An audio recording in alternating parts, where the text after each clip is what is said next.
Assalamualaikum warahmatullahi wabarakatuh. Alhamdulillahirabbil alamin. Wassalatu wassalamu ala asrofil anbiya wal mursalin wa ala alihi washabihi ajma'in. Sayyidina wa maulana Muhammad sallallahu alaihi wasallam, amma ba'd. Memerhati saudaraku semuanya, seiman agama, sebangsa dan setanah air. Alhamdulillah pada kesempatan kali ini kita dapat berjumpa lagi, dan Allah masih memberikan kesehatan dan segala nikmat-nikmat yang seringkali kita pungkiri. Rahmat serta salam semoga senantiasa Allah curahkan kepada baginda Nabi Muhammad SAW. Dan berikut saya akan melanjutkan tentang manfaatnya Dzikrul Quran dan manfaat-manfaat di dalam bacaan-bacaan yang dan sangatlah penting untuk menjadikan, semoga Allah menjadikan kita semakin ditajamkan pola pikir sehatnya dan dicerdaskan oleh Allah Subhanahu wa Ta'ala dalam menyikapi kehidupan, di dalam membaca perkembangan hidup di zaman ini. Alhamdulillahirabbil alamin. Kita akan melanjutkan tentang betapa pentingnya bacaan-bacaan yang sering kali kita untuk berusaha menyebut dan berada di dalam kalimat tersebut, ya. Rasakanlah di saat kita Dzikrul Quran, rasakanlah seakan sekujur badan kita di saat kita berzikir, bersolawat dan sholat, seakan dari ujung rambut sampai ujung kaki kita sedang membaca kalimat-kalimat yang sedang kita baca. Jadilah kita berada di kalimat tersebut, jadilah kalimat tersebut yang sedang menyebut sekujur badan kita menyembah kepada Allah Subhanahu wa Ta'ala. Dan di saat bersolawat, sekujur badan kita sedang bersolawat kepada Rasulullah Muhammad SAW. Dan kita lanjutkan, ya, di dalam hidup itu segala sesuatu bergantung pada rasa.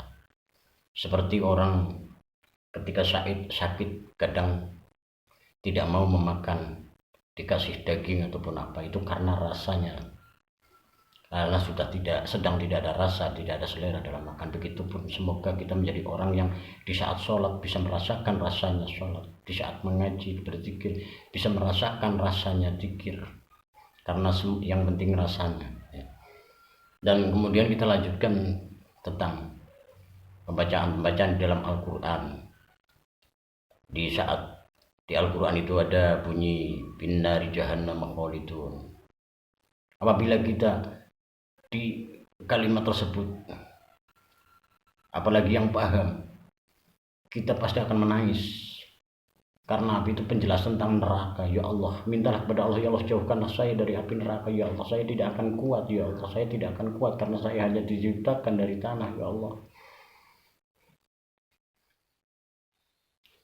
karena kita meski kita kasihan kepada bumi ini, di saat Allah menyuruh malaikat untuk mengambil tanah dan mengambil tanah untuk menciptakan Sayyidina Adam, itu saja tanah itu menangis, tidak mau. Ya Allah, dan tanah mengatakan, bumi mengatakan, saya tidak mau, saya hanya sebuah tanah, saya hanya tanah. Bagaimana jika nanti jadi manusia yang ingkar akan dibakar? Kita itu ada siksa neraka, siksa kubur, tapi bangsa setan, iblis, itu siksanya sekali. Jadi kita itu yang hanya ikut-ikutan terbawa oleh hawa nafsu iblis, kita yang siksanya dari siksa kubur, bahkan dari kadang di dunia pun hidupnya tersiksa, alam kubur tersiksa, alam akhirat apalagi. Sedangkan iblis itu siksanya terakhir hanya di akhir nanti di neraka. Jadi kita yang lebih merugi sebagai manusia. Maka sangat-sangatlah penting di saat kita membaca Al-Quran, di saat Jannatin Na'im ada penjelasan tentang surga. Ya Allah, pantaskah saya menjadi ahli surgamu? Ya Allah, pantaskah saya jadi ahli surgamu?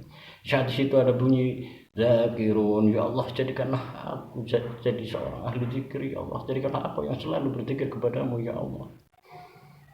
Dan situ banyak, dan akhirilah bacaan-bacaan Al-Quran kita dengan akhiran yang bagus-bagus.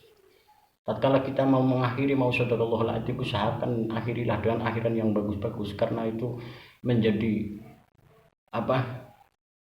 pengaruh. Semoga menjadikan kita itu diakhiri dengan akhir hidup kita yang husnul khatimah. seumpama jannatin na'im, sadaqallahul adzim, ataupun yang mukminin, ghafurur rahim.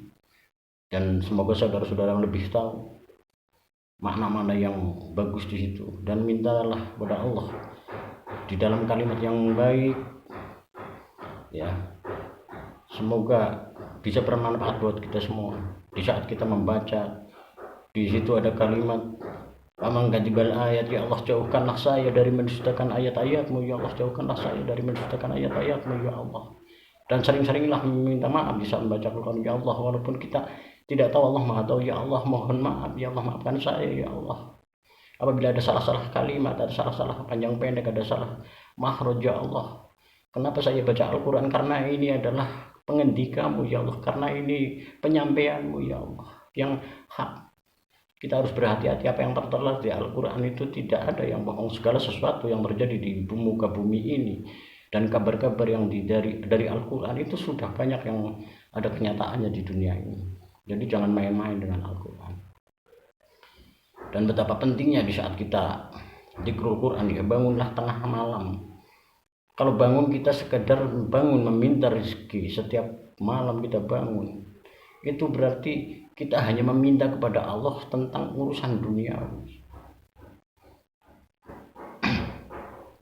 Karena teramat sangat penting zikrullah di tengah malam, dengan membaca Al-Quran, dengan merindukan Rasulullah, dengan meminta kepada Allah. Takutkanlah jika kita itu jangan-jangan Allah melihat kita itu sudah bukan manusia lagi. Dari perilaku kita seringkali ingkar kepada Allah. Hati kita, pikiran kita hanya urusan dunia. Kita harus berhati-hati. Dijelaskan bahwa Dajjal itu matanya satu, tapi seringkali kita terlena dan kita lalai sampai kita pernah mendengar cerita tentang Dajjal matanya satu. Akhirnya sampai kita mati pun belum ada yang datang matanya satu. Kita harus paham arti isyaratnya dulu, apa yang maksud mata satu. Orang yang hanya urusan dunianya, hanya urusan dunia, hidup di dunia ini hanya urusan mengejar dunia, hanya ingin terlihat, hanya ingin dihargai, dan hanya mengejar urusan duniawi, melupakan ibadah kepada Allah, itu artinya mata satu, itu isyarat mata satu. Jangan sampai, naudzubillah, jangan sampai kita menjadi ciri-ciri orang yang pengikut Dajjal.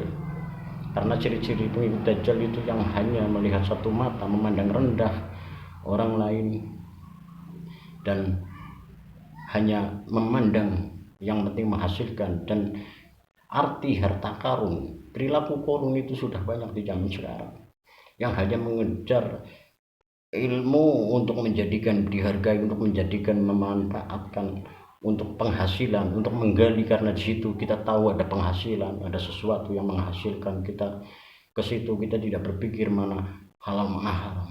Itu yang dikhawatirkan. Semoga kita senantiasa selalu berdoa kepada Allah agar dijauhkan dari perilaku buruk. Makanya amat sangat penting, mintalah di dalam Al-Quran itu banyak untuk jadikan kita, untuk menjadikan ruqyah buat kita, untuk menjadikan permintaan agar didekatkan diri kita sama Allah, agar ditajamkan pikiran sehat kita oleh Allah, agar dicerdaskan oleh Allah. Di situ banyak bacaan-bacaan, semua itu ada istilah. Apabila ada kalimat yang buruk, mintalah sama Allah, jauhkan kita dari hal-hal yang buruk. Jadi mintalah kepada Allah, jauhkanlah dari perilaku buruk. Kayak penjelasan di dalam Al-Quran itu, dari bacaan kita Allah Maha tahu apa yang kita baca. Di situ kita minta dari sebutan, kalau kita memang merasa umat baginda Rasul, karena kita merindukan baginda Rasul, berusahalah, kita berusaha itu harus segala sesuatu diupayakan. Jadi yang diartikan maksud bertemu dengan baginda Rasul, bermimpi bertemu dengan baginda Rasul, kita merindukan, ingin mimpi bertemu dengan baginda Rasul. Tapi apakah bisa di saat kita masih kencing berdiri, makan berdiri, memberikan itu dengan tangan kiri? Maka apa, pertemukan dulu perilaku kita dengan perilaku baginda Rasul. Usahakan, upayakan, bahkan sampai tidur dengan berbantalan dengan tangan kanan aja itu termasuk sunnah Rasul diikuti, karena kita itu merindukan baginda Rasul. Karena kenali baginda Nabi Muhammad SAW, kita akan kenal Allah Subhanahu wa Ta'ala. Dan betapa pentingnya sholat, karena sholat itu adalah rasul ibadah. Sudah dijelaskan dalam kalimat Islam itu, kita tidak boleh main-main. Agama tidak boleh untuk permainan. Kita harus berhati-hati. Semoga kita dijadikan orang yang jangan sampai buta hati kita, sudah tertutup hati kita. Jangan sampai kita jadi orang yang sudah tertutup hatinya, yang tidak bisa menerima pituduh-pituduh yang bagus. Kita harus bisa memahami ilmu itu ada usulul alim, usulul kitab, tapi segala sesuatu tanpa ma'rifat, tanpa pemikiran jernih, masukan pola pikir dan hati kita mengikuti, itu kita kadang ada kalanya tidak tahu apa maksud ilmu itu apa. Ilmu itu adalah petunjuk. Kenapa seringkali kita berangkat ngaji, kita berangkat ke usulul alim dari ahli ilmu, tapi kita pulang tidak pernah menjadikan penataan pada diri kita. Usulul kitab kita belajar dari kitab, akhirnya kita tahu hal halal dan haram. Itu belajar dari kita, dari mondok. Dan kunci utama itu ma'rifat, karena segala sesuatu manusia itu harus paham. Ada ma'rifat billah, ma'rifat bil rasul, ma'rifat bil insan, ma'rifat bil makhluk. Ada maksiat billah, ada maksiat bil rasul, ada maksiat bil insan, ada maksiat bil makhluk. Itu semua ada penjabarannya, ada penjelasannya. Dan jadilah manusia yang bisa menghargai sesama makhluk, bahkan makhluk-makhluk Allah yang lain. Karena mereka juga akan mendoakan kita apabila kita bisa berkasih sayang kepada mereka. Astagfirullah. Ya Allah ya Rahman ya Rahim, ya Rasulullah ya Habibillah, ya Rasulullah ya Habibillah. Ya Allah ya Rahman ya Rahim. Ya Allah ya Rahman ya Rahim, ya Allah ya Allah, ya Allah. Ya Allah. Ya Allah ya Rahman ya Rahim, ya Allah. Ya Allah, rahmatilah agama kami, ya Allah, rahmatilah dunia, ya Allah. Ya Allah, sempurnakanlah para pendahulu kami, ya Allah. Sempurnakanlah mereka, ampunilah dosa-dosa mereka, ya Allah. Tempatkanlah di tempat yang setinggi-tingginya, ya Allah. Rahmatilah agama kami, ya Allah. Lumpuhkanlah pasukan Dajjal, ya Allah. Binasakanlah Dajjal, ya Allah. Jauhkan kami dari fitnah Dajjal, ya Allah, ya Allah. Ya Allah, cerdaskanlah kami, ya Allah. Berikanlah kami petunjuk, bimbinglah kami, ya Allah. Semoga kami termasuk orang-orang yang mendapatkan petunjuk dari Engkau, ya Allah. Ya Allah, ya Rasulullah, ya Habibullah, Muhammad ibn Abdullah, Muhammad ibn Abdullah, ya Rasulullah, ya Habibullah. Allahumma salli ala Sayyidina Muhammad, ya Rasulullah, ya Sayyidina Fasihul Lisan, Sayyidina Sahibul Islam. Ya Allah, jadikanlah kami orang yang fasih lisannya, ya Allah. Tak pernah mengucap yang menyakiti orang lain, ya Allah. Tak pernah berkata kotor, ya Allah. Ya Allah, jadikanlah kami ahli hijab, ya Allah. Jadikanlah kami ahli hijab, ya Allah. Dan semoga Engkau membukakan hijab kami, ya Allah. Ya Allah. Ya Allah, selamatkanlah dunia ini, ya Allah, dari tangan-tangan zalim, ya Allah. Selamatkanlah, ya Allah. Ya Rasulullah, ya Habibullah, Muhammad ibn Abdullah, sallallahu alaihi sayyidina Muhammadin, nabiyina Muhammad, Allahumma salli ala sayyidina Muhammad al-Fadil, rahmatis syamili wa ala alihi wasahbihi ajma'in.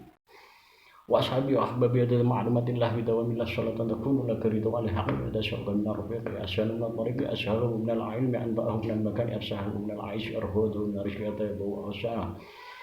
Ya Allah, ya Allah. Sallallahu alaihi sayyidina Muhammad wa ala alihi wasahbihi ajma'in. Subhana rabbika rabbil izzati amma yasifun wa salamun alal mursalin. Alhamdulillahi rabbil alamin. Assalamualaikum warahmatullahi wabarakatuh.